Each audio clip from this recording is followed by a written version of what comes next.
Whoa. Okay. Welcome, everybody. Star Trek Discovery Season 3, Episode 3, People of Earth is over. But we're just getting started here tonight on Live Long and Podcast. I'm Dave Mater, coming at you with Star Trek TV and movie reviews, joined with my wife, Jane Mater. Hello. How you doing? And we got a great panel we're going to bring in here to talk about this. We got Michael Chan. How you doing, Michael? Good. Super happy. Tired, but super happy. How about you? Good. And what did you like tonight's episode? Yes, loved it. Can't wait to talk about it. All right, exciting. All right, let's bring in Adam Woodward. How you doing, Adam? It was a great episode. Can't wait as well. It was Excellent. Okay, and let's get the titles up. Oh, you gotta sit up. Yeah, get that little Good posture now. Good posture now. Yep. There, we can type. That's why my camera is far away. Okay. That's good. Okay. Hey, so we're talking about People of Earth, and there's a lot to unpack in this episode. We had the return of the Spore Drive. Black Alert was back tonight. Discovery, its signature move. Was everyone excited with that? Mm-hmm. Yes. Okay. And they got back to Earth, as in the title of the episode. We met that was the title? That was the people of Earth. People of Earth. People of Earth. Yeah. And we got back to Earth.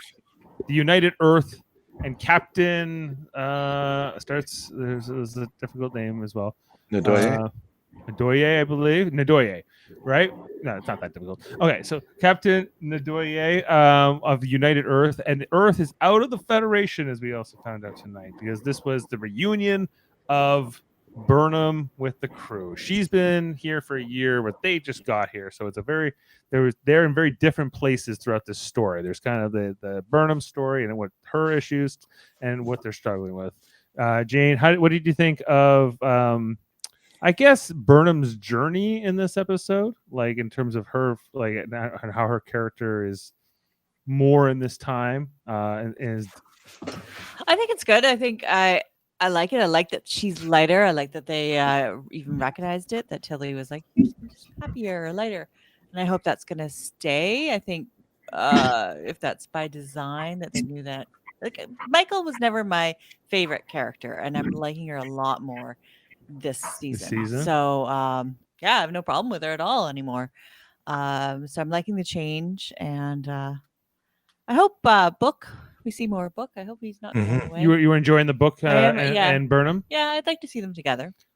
Yeah, but I also want to. The other big headline I think tonight is Saru. So Adam, I'm going to go to you first on Captain Saru now. So there was sort of this moment where, right at the top of the show, Michael Burnham and Saru, who is the leader? They kind of like, and she was, he was going to give it to her. He was going to defer. You become the captain, Michael. And she says, no, it should be you. And he's like, yeah, you're right. It should be me. So, what did you think of that after these going into these 3 seasons? I think we talked about that last week, is who would become captain, and we all agreed. I think it was going to be Saru. And I'm happy it was. I don't know why. I guess is she the next in line? I guess commander. I guess she is. Whoa, sorry. But I don't think it would have been right. First of all, she came back in swashbuckling. I'm the captain. No, you're the captain. No, she had to give it away. He has earned it. That episode last week, he was leadership all around. To all different kinds of crew members, including Giorgio down to Tilly, with all the different personality types. He just showed that quality. I thought was fantastic, and so I'm not disappointed at all with that handoff from Michael to him. Yeah, I agree. I thought that this was the right thing. We had a comment here from Captain RGD who says, "Captain Saru, about time." Michael, dang right. You're feeling good about Captain Saru? And absolutely. I called it last week. I said it would be him, and I said that Michael would be number 1, and it's how I felt it should be. It feels right, especially with the journeys that they've been on. And Jane, like he is the first alien captain, and he sort of has this unique role amongst the Starfleet, among the main TV captains, I'd say. Okay. Yeah. Because he's now, that's kind of what he is now, I think, is going to, or depends how long he holds that captain's chair, but presuming he's going to carry it throughout the rest of the run of Discovery, Yeah, and he'll be the captain of the Discovery ship. That's I'm fine with that. I'm like, it's not even about being. Like, I'm not even asking if we're fine with it. I think we're all fine with it, Yeah. but it's kind of it has some significance. I think, just in all the other captains are human, usually Americans. There's never been a non-human captain. There's barely been a non-American captain. And Picard's like the one exception. Starfleet, not even like no. I'm trying to think now. Like maybe like guest characters, but like not like main. Yeah, no, not main. Yeah, No, you're right. Yeah. But you know what? That's interesting though, Dave. Is that the last 3 seasons, like third season now, this show has had so many captains. It seems like there's always been a new leader on deck, and like unlike any other Star Trek we've seen. Mm-hmm. It's kind of a unique thing because this show does start with Burnham, Saru, and Prime Georgiou. All right, and those 3 are still in the mix here, but they're playing different roles. In terms of how they start, because it's not the same Georgiou. This is a new one. She was wearing the Admiral pips, which I think was kind of funny and kind of a way to kind of integrate her with this crew, which I think they're trying to figure out how she's going to fit in with this cast and this dynamic now, especially now that Saru is like firmly the captain. There's kind of a new dynamic forming with this crew. Michael, how did you feel like the family of the ship was going tonight of the overall episode? Like, do you think that they're meshing well? I think everyone is meshing well, and I think they now have also a welcome addition with Adira. Was that her name or their name? Adira. Well, I believe Adira still uses the she/her pronouns. Okay, but there's I'm not quite sure. I think they're going to explain that yes, as we go here. But that was my interpretation of tonight. I just felt like the crew, everyone worked well together, and even with Book around, it's not like it was awkward or anything. I mean, there's gonna be that kind of tension with like someone who's from this time and he can't be trusted and all that, but I mean, at the end of the day, everyone did do their part. And I really liked the part where they the group of them went down to Earth. That really showed just the simple little things about talking about their time at Starfleet Academy and all of them having been studying around that tree and stuff, just kind of in a very small short scene gave you a sense of this united feeling that they have through that shared memory. Yeah. And that's the same tree with Picard and Boothby, and is it not? Yeah, I think so. Yeah. A tree. Yeah, and I think in this kind of unique perspective of the ship, that this ship is so classified, it was scrubbed from the Starfleet records that nobody in the future knows who they are. So they have like this mysterious kind of quality, which is kind of an interesting dynamic to how they're going to be. They're kind of like in the Old West now, right? Like this is a whole new galaxy. A new like, because I presume by the time we got to even like the 29th century before the burn, things were quite advanced, and then things kind of went completely the other way very quickly. But I want to just talk about a lot of things in this episode. The start here with Burnham and her kind of progression through the year and her having the log. And then there was the whole thing where, she gets the call and she finds them and kind of catches up these last 2 episodes to bring our characters together. And she's talking to Tilly, and it's like, you had kind of let us go and you were kind of pursuing a new life for yourself, like kind of after the ship and Starfleet and the last mission. And now she's kind of back in, right? By the end of this episode, she has accepted the role of first officer to Saru and the journey that she went on here. I thought it was great, in terms of, I think she's got this great character progression, and she is the lead of the show. And that's why Discovery's also different than all the other Star Treks. Maybe Lower Decks is now kind of comparable, but the captain is not like the primary character. It's really Michael Burnham, and her dynamic with Book tonight. Book wearing the Starfleet uniform, I think, is almost even this big nod to him becoming a part of this crew. I think that's where this is going, right? He's not in, but there's no real Starfleet. Like, you don't go to Starfleet Academy. Like we saw here, Starfleet Academy it exists, but it's I was wondering if that was foreshadowing. Mm-hmm. I think it's very much like a wink to say, yeah, by the end of this show or even this season, or who knows, maybe quicker than that, he will be part of that. Adam, are you liking Book as maybe an integrated crew of this Starfleet ship?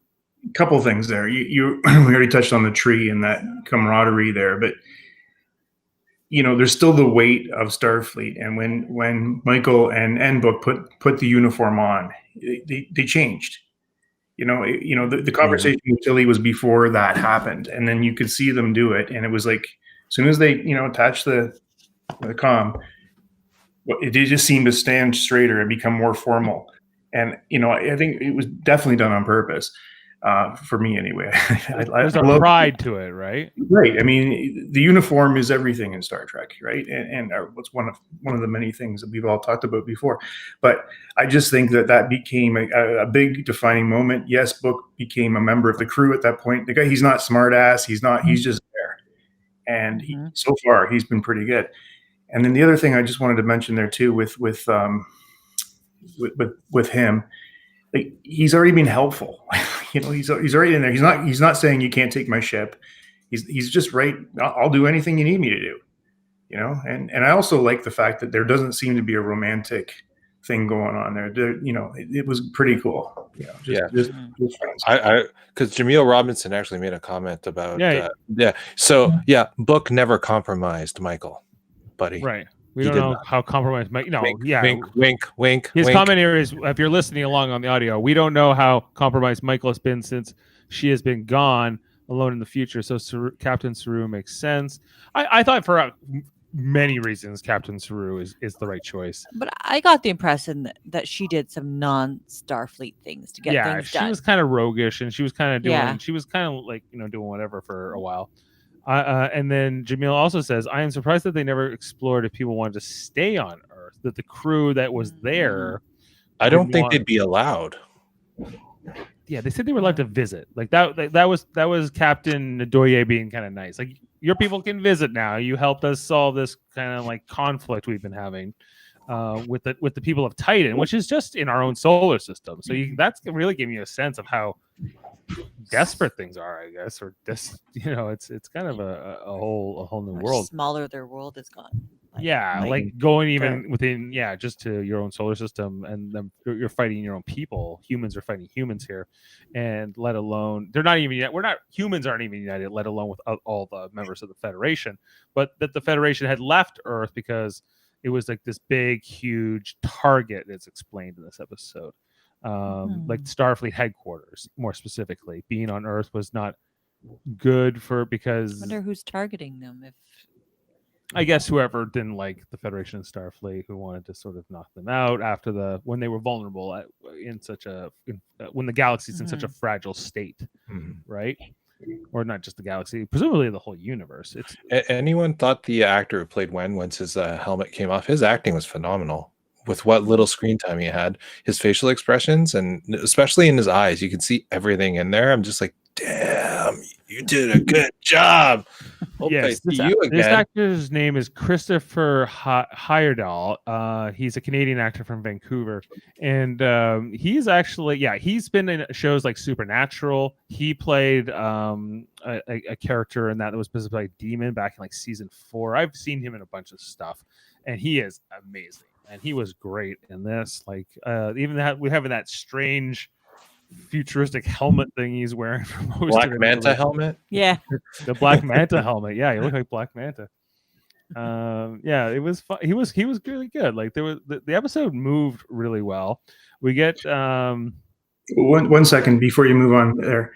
That I wanted to also mention that opening scene where Michael was telling the story. That was awesome. Like how that was done as well. That it was really well done in 3 minutes. We saw everything that we needed to see, and it looked great. Again, like how this show is look, it just looks every week. I'm just so impressed. You know, I just Like, I want more.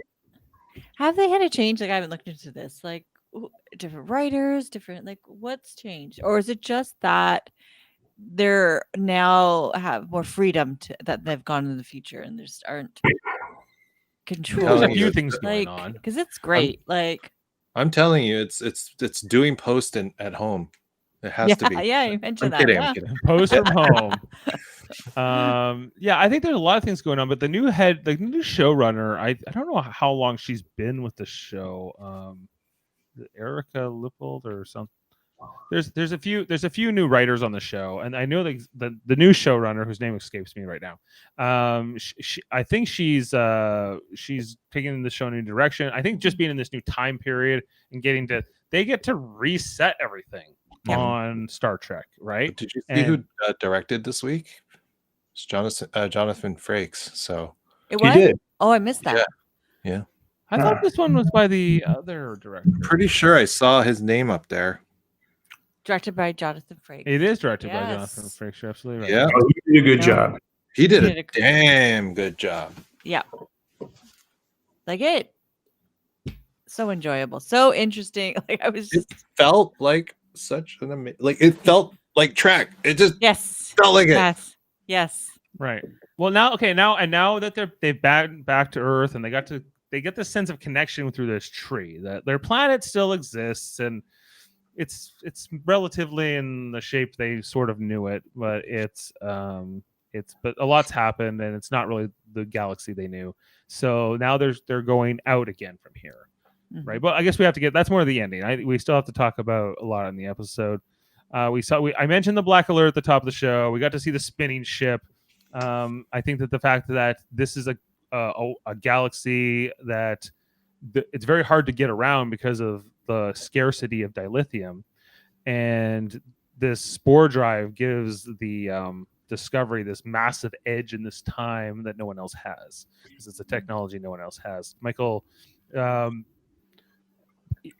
even though they're like this crew and this technology that's centuries old, they have this advantage. Does that sort of maybe level the playing field for them in terms I did think about that, because like we've seen so much advancement, like even the transporters, right? You have your personal instantaneous transport device and all their phasers. I mean, the torpedoes took out their shields in one hit. I think the spore drive is going to be quite important for them moving forward. Although I did notice something during the opening credits. I normally do not watch that, like I don't pay attention, but today I did, and I noticed that they were showing old tech, and then it was like exploding apart and reforming into like future tech. And I'm curious to know. Now, I agree with you that I think the spore drive will be very important and it'll give them a tactical advantage. But I see that in combination with, I think, advancements that are probably coming to their tech. I mean, especially with Adira on board, like they could totally start looking at her personal transport device, right? And seeing how that works and seeing if they can integrate it into Discovery and update some of its tech. So, but yeah, as in terms of space battle or space travel, both things, I think this will come in handy throughout the season. But Adam, like Discovery, much like the USS Voyager, is kind of like this ship out of or fish out of water scenario, right? Where they're sort of lost in space. They're sort of like the lone ship of out there, and so having the spore drive but they can also get like new augmentations. Like the Voyager got Borg technology and they built the Delta Flyer, and so they will sort of evolve now and become this other thing. I think that this episode was important to them because they now realize that they can't handle quantum photon torpedoes or whatever they were that hit that ship. In one blow, they're no shields. Another blow, they're done. So they have to upgrade very quickly now. And to your point, they have now crew members, Book, who's from that century. They have that. Sorry, forget her name, but she's going to be important and awesome. Like honestly, I love her already. She was so likable in that first 5 minutes we saw her today. It was just a really good character already, and I want to know her more too. So. Yeah, no, I thought so too. Like, if this is a new cast member, which I believe it is, because that on the picture. There's on the glory. Right there. I'm pointing at my screen, but yes, on the right-hand side of the screen. Right. Above Adam. Yep. Because when they arrive at Earth, they get "you are not welcome here," welcome, and so Adira is part of that group, which and they are. It seems a lot worse at the beginning, right? Like that moment, Jane felt pretty tense, and then they come back from commercial, and it was. Well, you didn't know. Are they baddies? Like, I think they did it on purpose. There's a bit of a shock that it's not the Federation headquarters anymore, which I was a little shocked at too. Like I thought at least that was going to be the case, that they would get back to Earth and like us, it's maybe like us and a couple of planets now, but there wasn't even them. They're not even in the Federation anymore. We find out that was a bit of a whammy. So where would the Federation go to if you were the Federation? Well, by this century, I don't even know how many planets were in the Federation. Well, they're probably hidden right now on an island with porgs and these things with blue milk coming out of them, and then you have this old dude who's taking. I'm sorry. They're in the Briar Patch, maybe.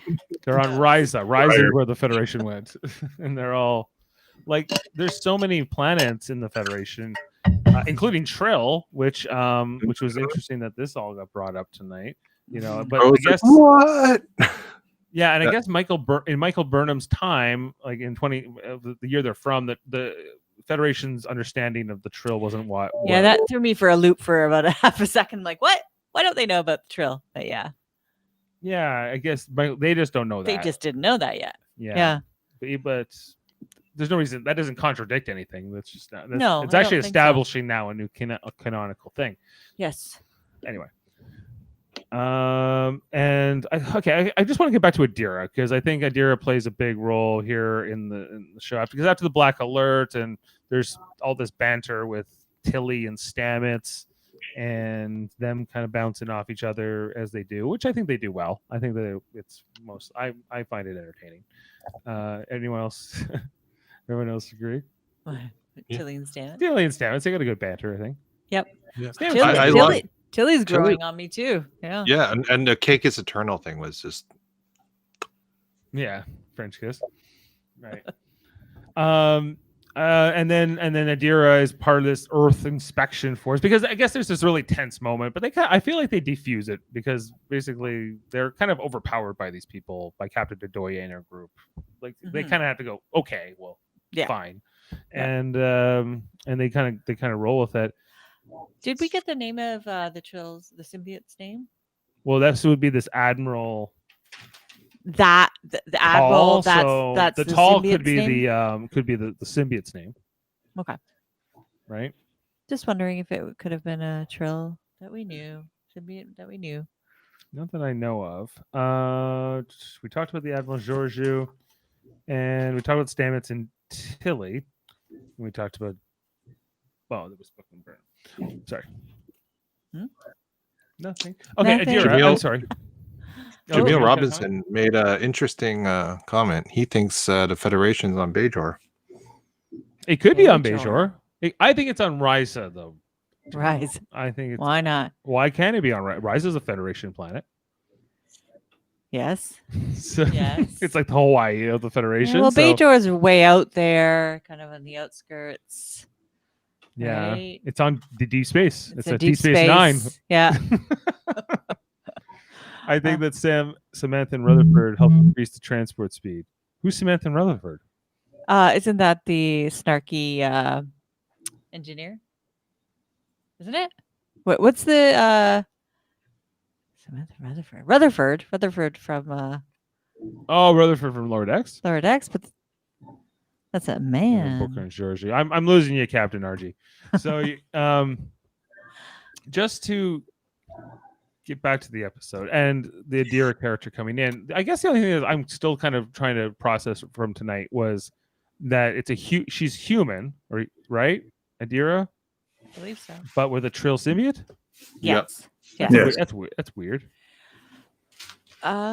But Riker had a Trill symbiote, so maybe it's not weird. Mm-hmm. Maybe everyone can. But it almost killed him. He only could be a temporary Trill host. Mm. Yeah, but this is the Crusher episode. Many years later, maybe they've evolved. Advance the medical technology. Yeah. So humans can do it too. Yeah. That's interesting. So humans can now be joined. Yes. Michael, are you excited with this development? I thought it was great. This is a great way to bring back the Trill. Interesting thing to do with this character too, like to make a young character that's really wise and older, which explains a lot about. I mean, I'm sure she's intelligent to begin with, but this would add. But then she can't access the memories. But then would she be able to access the abilities? That's an interesting to look at because she is supposed to be like insanely smart, right? Well, that's what. Yeah, several lifetimes. We don't know exactly how many lifetimes yet, but I think that like a Dax-like character in the sense of having this huge backstory. They said her memory's muddled a bit. Yeah, her memory's muddled, but they've established that she's like highly intelligent. Like she figures things out quickly. He can talk to Stamets like on his level, like right away. Yeah. Without Wesleying it. So. But Stamets is from 950 years ago. Shouldn't Stamets be like a caveman to her in some ways? Like pretty much. Yeah, but I think he was that advanced. You know, he was always a weird guy in that time zone. So I mean, yeah, but Stamets has something she's never seen. Point. He's actually fitting in much better this season than he has, I think. In the previous ones. Yeah. But, I think Stamets is working a lot better for me as a character. This episode especially, I thought Stamets was great. I thought Tilly was great. Everyone was working. I feel like this crew is clicking with each other more than ever. Even the background crew, like the B team here. So we've seen a Trill now. We saw an Andorian and a Orion, but we haven't seen any of the regulars yet. No Vulcans, no Klingons, no Romulans. I predict they're coming. Yeah. I hope so, because where do they go from Earth? I guess with a spore drive, they could technically go anywhere they want, which is kind of that's their unique advantage. They're not like limited by anything like that. But I think Adira is going to be the one who helps them kind of sort out where to go next, is what I'm thinking. Yeah, they need upgrades, like we were saying. She's going to be the guide now. Where it was Stamets before. Now she's going to tell them where to go. I think we need to go here. Okay, let's go check it out. Is Adira Jane the Neelix of the Discovery now? Oh no. She is. The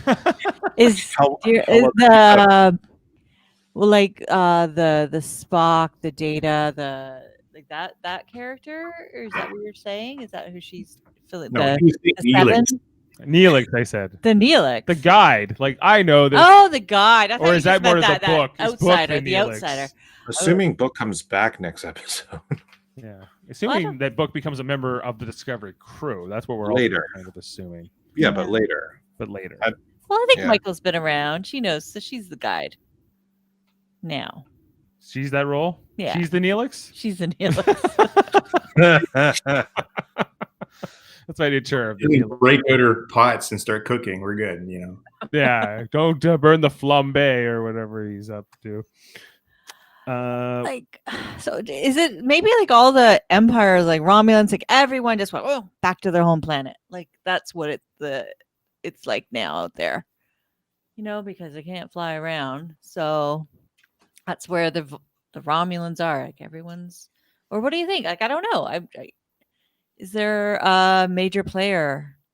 Well, where do you go from here is also what I'm saying, because, we got Earth, and I think they've established that Earth's not in the Federation anymore, but they have a dialogue and they sort of have some kind of a relation after this episode tonight is sort of the outcome. And I think that now maybe you check on Vulcan. I think that's probably or Andoria perhaps, or you sort of hit up the core four the original four members of the Federation, and maybe you sort of go from there. Because I guess what they're trying to do is figure out where Federation headquarters went. Mm-hmm. I'd be going to Vulcan. That's where I'd go. Oh, yeah. They're always been sort of, easy to relate to. They're not warlike. That's where I'd head right now.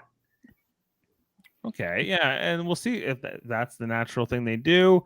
I think it's going to be sort of an adventure in terms of just kind of getting a lay of the land, if you will. And then we can see if Spock is still alive, Dave. No, don't bring Spock back. He's fine. He's going to do another show called Strange New Worlds, and they don't need to cross over ever again. Yeah. So that's fine. What else? I've gone through like most of my notes because we talked about we talked about this thing with Titan, how with that. They even brought back just a little bit, just a hint of Detmer's issues. Mm-hmm. You noted that, right? Yeah, she's one scene. Yeah, and I take back my comments. Good. Yeah, it's PTSD for sure. Yeah, yep. It is. Yeah, I think so. So, okay, let's talk more a little bit more Georgiou.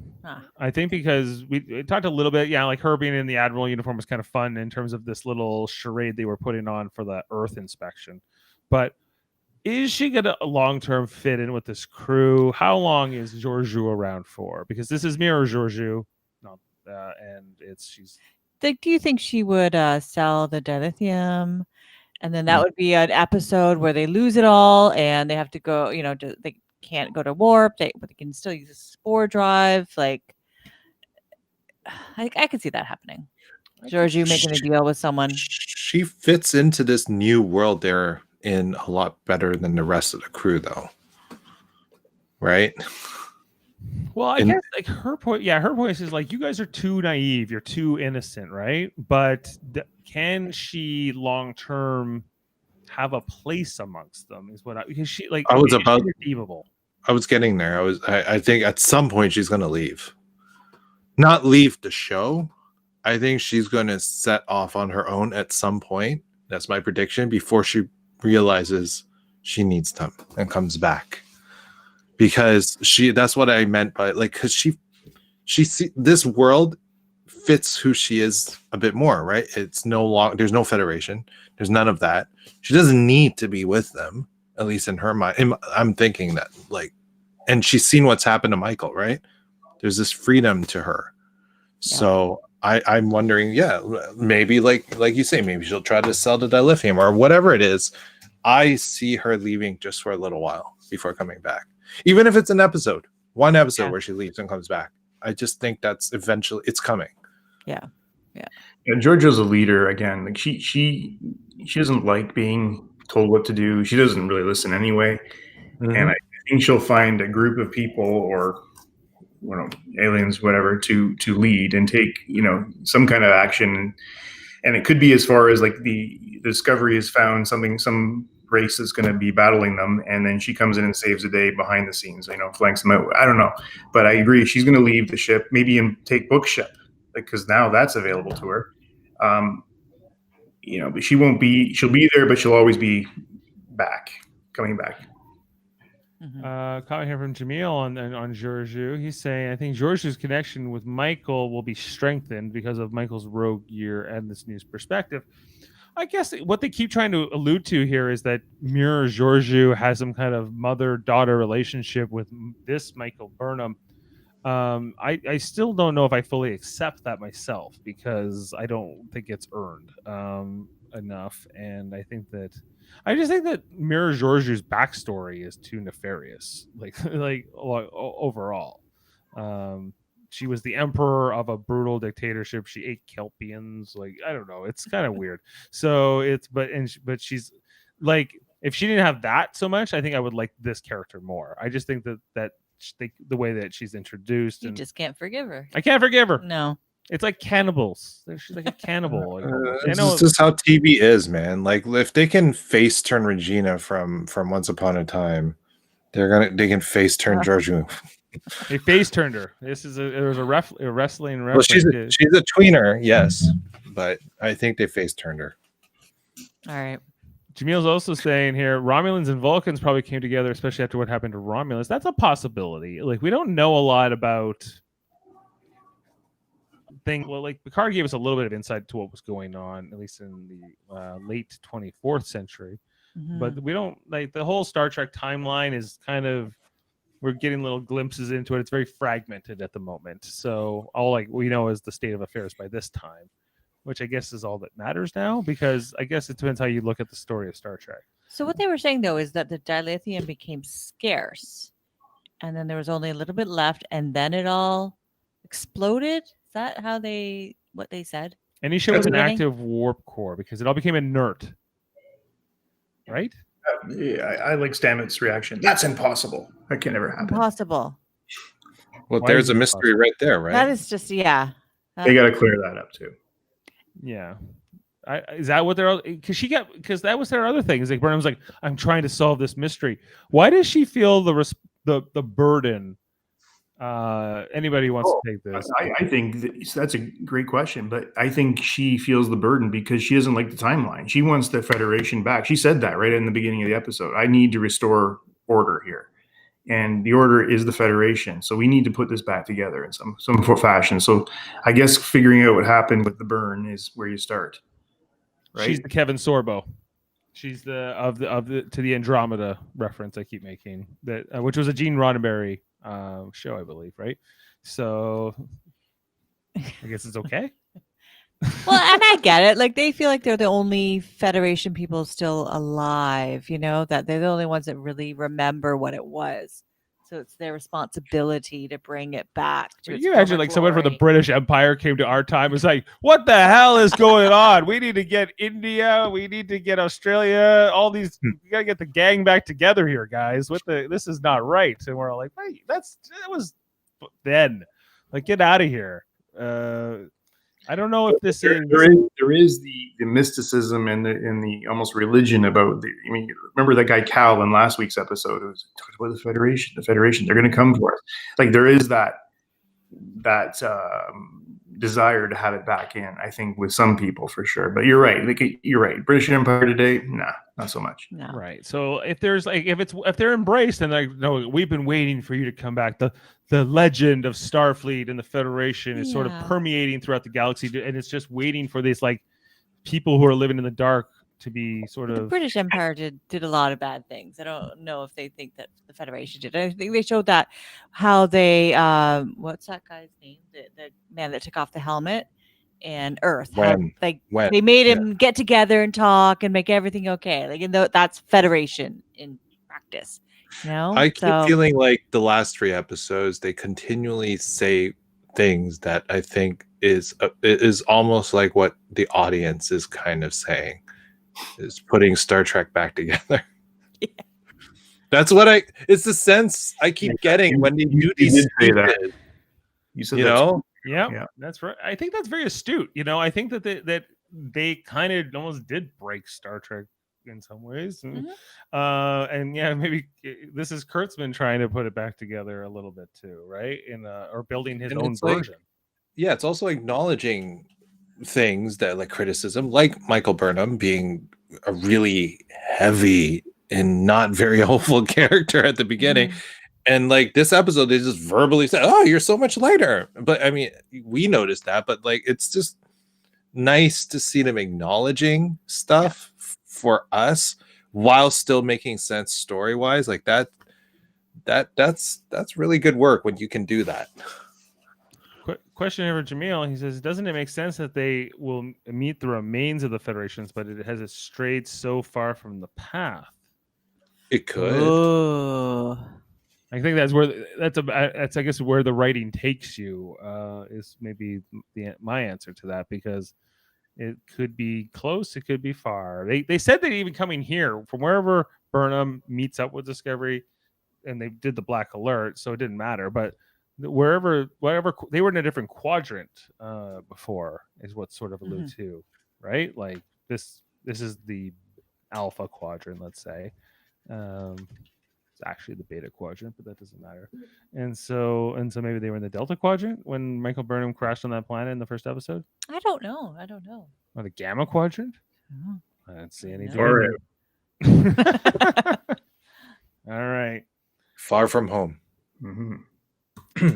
Okay, well, I think that I don't know if there's a ton else to really break down in this episode, other than like maybe let's get to the ratings and see if we can actually which this one did. So those are for everyone, the 4 of us here, what we've rated each episode so far. Michael, do you want to go first? I'm sticking with 9. I'm gonna go with a 9. Okay, so these have all been equally good. A 9, yeah. Okay. I would rewatch these ones in a heartbeat. All right, and Adam. I'm sticking with 9.5, and I'll tell you why. This is like this show reminds me of Next Gen back in the 80s and 90s when I looked so forward to watching that weekly episode, and that's where I am now with this. Yeah, I agree. I really am so excited for this. I want to know what's going to happen next. Yeah. I'm going to give this I'm going to give this a 9.4. Oh. Wow. High praise, I'd say. And you always got those episodes. You go like 3 or 4 episodes were fantastic, and then you get like one that wasn't. And I'm hoping that we don't have that here. But the momentum's keeps up here. Yes, I am with you on that, Adam. Yeah, like that. This has been good. Like, okay, so our average here was 9.0, then 9.1, now 9.2. So next week should be a 9.3. Season 1. Jaemeel, that's very Also on the raise, it says season 3. Oh, it doesn't. What season are we in? We're 1. No, we're in 3. Damn it. Thank you, Jaemeel. Yeah. It got thrown together very last second, and then I haven't really looked at the document since. It even says lower decks down here. So, it's we know what we'll go back and rate the other episodes of the past and the first 2 seasons eventually. I don't think you guys will like my ratings there too much. So it's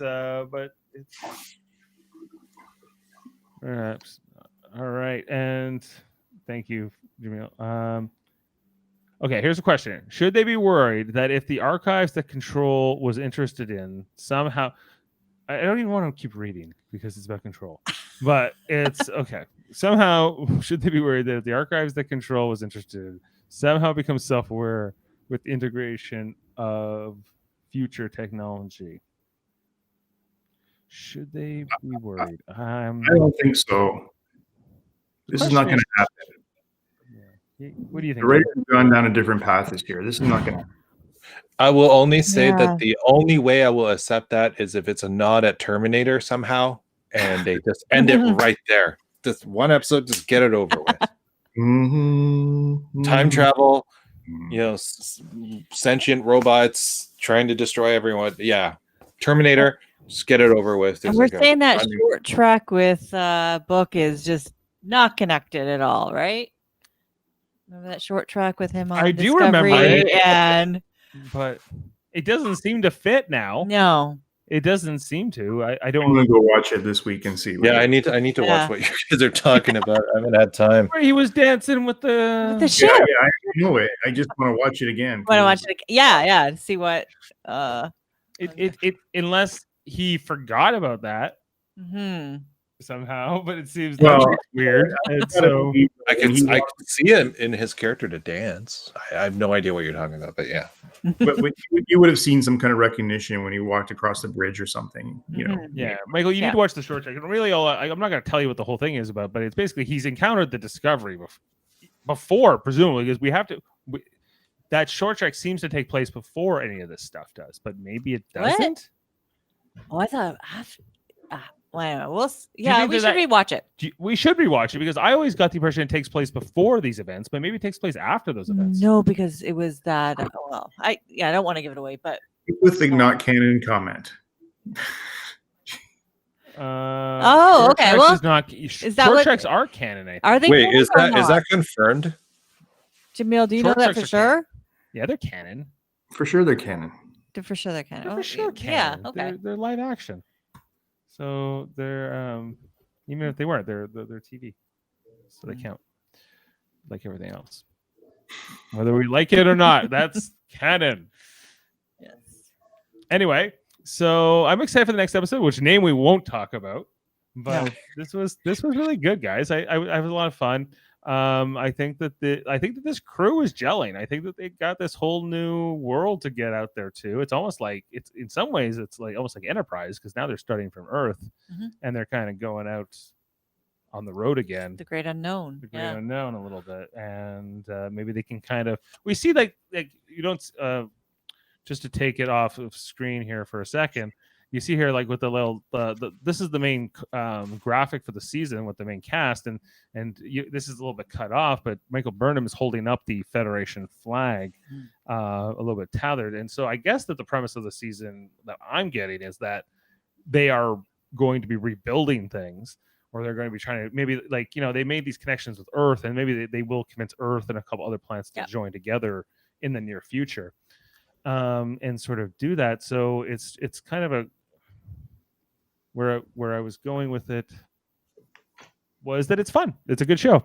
It's fun. It's. I think I want to see this happen. I have it has a purpose. I think it now has a purpose then that it did not have in maybe its first couple seasons, or because those were very like self-contained season stories. You know what I mean? Like you have the Klingon War story. Plus, like with the whole like double agent thing in the first season, Lorca, and then last season's Red Angel and the mystery of that and Spock and all that. Yeah. Like they could have something better too, for sure. Say that again. We need more Jet Reno next week. Yeah. Where was she? So she's a commander, right? And so is Commander Non. They were not up. They were not considered for number one. They are, but they're not command. They're not command, right? Neither was Burnham. She was Science Division until tonight. She was though in the first season. Back when she was on the Shenzhou before she got her. Yes, she was thrown out of Starfleet for starting a war. Hey, she was like brought back in though. There was the same moment when she was putting the uniform back on. Even back then, that uplifting. Coming back to that again. This was right. I think that like by the end of this episode, which we did touch upon a few times, but like just at the end, like she's back in gold. She's because I guess they're gonna stick with this uniform. I don't think they're gonna switch it up. Well, we're gonna see. We saw that these comm badges are at least gonna change. They're gonna change for sure. And I think their phasers might be changing soon. Their phasers based on the opening credits. Yeah, I think Adira is gonna get them some new tech, as we've been talking about. And cool. But I think they're going to keep this same basic structure. I don't love this uniform honestly, but it's not the worst. I like it. Yeah, I like it. I'm okay with it.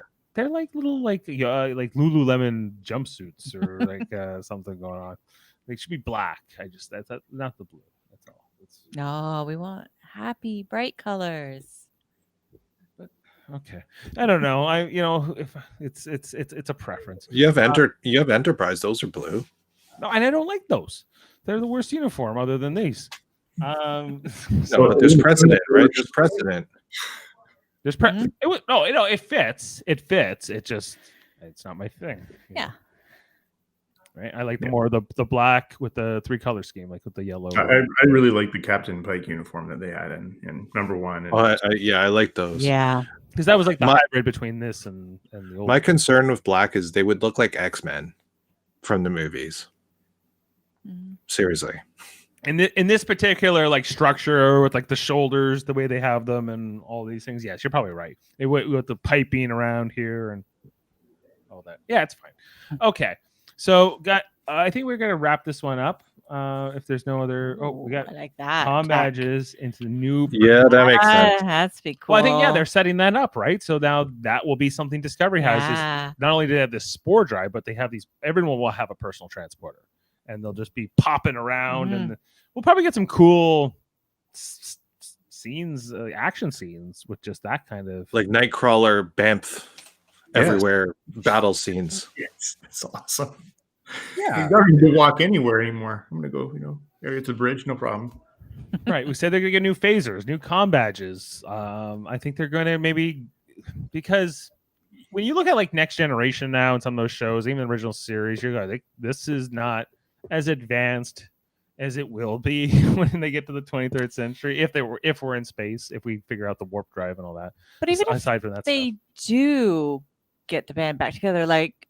They don't have enough dilithium to keep it going forever. They can't use this. They can't give away the spore drive technology because they don't want to hurt this spore people who live in the spore mycelial network.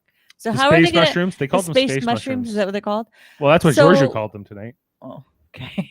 She called them space mushrooms, and now I think we have to all call them space But weren't there mushrooms? like too? entities inside the network?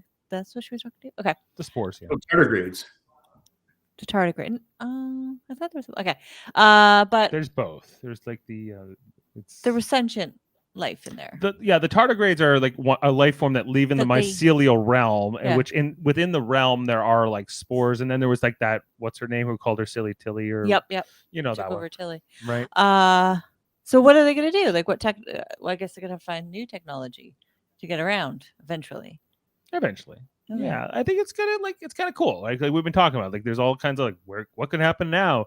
They don't have these limitations. This is where they maybe could have even started this show here in the first place, right? And they would have been served because this is the direction I think that I'm personally way more excited about versus what it was before, which was kind of this weird prequel / character driven story that was about redemption and.